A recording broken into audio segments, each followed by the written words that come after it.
Hi friends, I am going to read a poem from my collection of poems, Bunch of Blooms.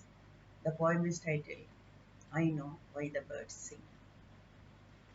Chuckling, chattering, you swoop and loop in the sky amidst curling clouds and mist.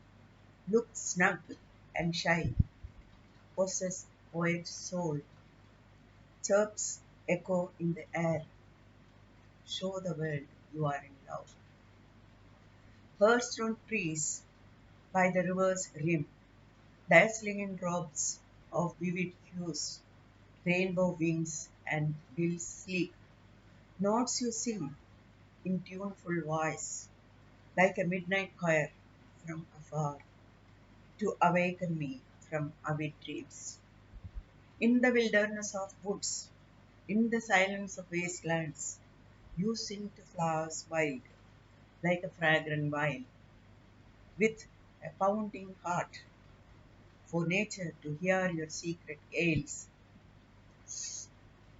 In the solitude of autumn, on mossy trees in meadows, branches bare and brown, leaves bent in grief, you sing in winter's sleet, notes sweet and mellow, to announce spring is here. I know why the birds sing.